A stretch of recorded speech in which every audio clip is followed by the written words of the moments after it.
With the start of Season of the Lost, we were introduced to three not new but returning exotics, being Nothing Manacles, No Backup Plans, and Radiant Dance Machines. All three of these exotics got a pretty huge upgrade from what they were in D1, but what they didn't get upgraded was their looks, because they always looked really good. So in this video, I'm going to show my favorite build for the three new exotics. If you're anything like me, you've been loving the No Backup Plans since the start of the season. However, if you're anything like me, you've also been having a lot of trouble trying to find a good look for them. These things just look weird, and I've come to the conclusion that the garden gear is by far the best in terms of matching with the No Backup Plans. So for that reason, I used two pieces of garden armor. I didn't want to use the garden mark. I didn't feel that it matched very well, so I went with either the Cinder Pinion mark or the Virtuous mark. Keep in mind, this entire build utilizes Satu Tribe. Then for the legs, I went with the Greaves of Ascendancy. The lights match the arms. That's pretty much the only reason I went with it. There's really none other that do it. This matches, but the thing is, there's just not enough light to really see it. So for that reason, I went with the garden legs.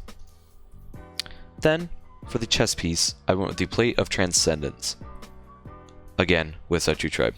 Just like the legs, there's just not a lot that match. You could argue something like this because it's big and it kind of covers it, but personally I just didn't like it. I wanted to incorporate lights, so for that reason I went with the garden chest piece. Obviously we have the No Backup Plans with Satu Tribe. And finally we have the Virtuous Helm with Satu Tribe. I picked the Virtuous Helm for one reason and one reason only. I like the helmet. You could pick whatever you want. You could go with this if you want to keep the aesthetic going. I think this looks fine. You could go with this if you want to have a knight aesthetic. I don't really care. Go with anything you want. I highly suggest this. I think the Caber's Battle Cage looks good. I think the Cryostream Helm looks good. But in my opinion, this is the best looking helmet in the game. So it's just what I went with as kind of a cake topper. I have always thought of the Nothing Manacles as kind of an evil version of the Sunbracers. And for that reason, I wanted to make an evil looking Warlock. Starting with the helmet, I went with the Iron Forerunner hood. Even though it is a little bit weird in terms of its looks, I think it reacts better to shaders than almost every other helmet in the game. So I have two shaders to suggest. One is the Aposmatism, and the second is Boreal Char. As you can see, very similar, but I'm going to go with Boreal Char.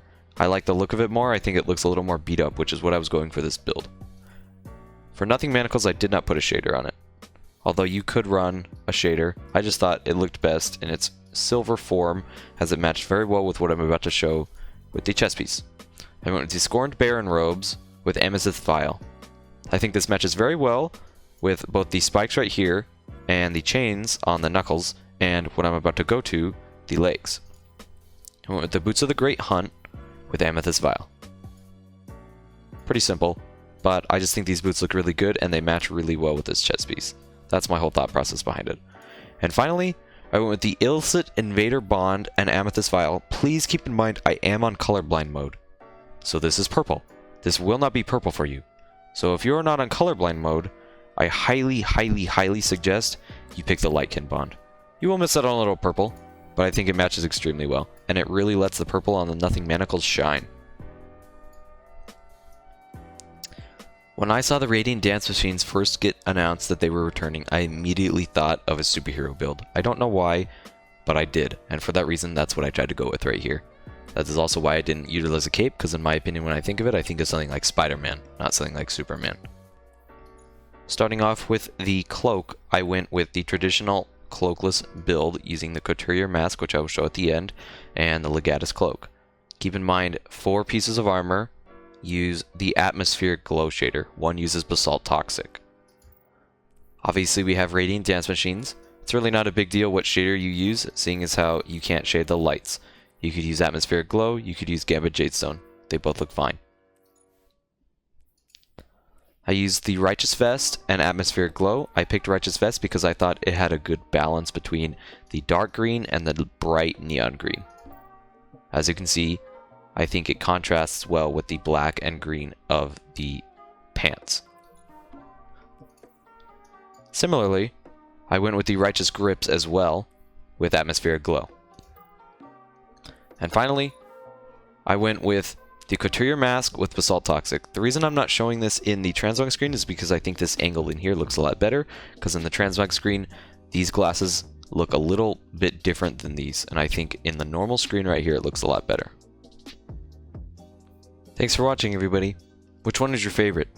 Personally, mine was the Warlock. I think it just looked way better than all the rest, simply because the Nothing Manacles are by far the best looking exotic we've seen this season, and just the evil look just really flowed. I thought it looked great. But please tell me in the comments which one you liked best. If you would like to, join my Discord and show me anything you've made, and I'd be more than glad to leave feedback. Thanks, everyone.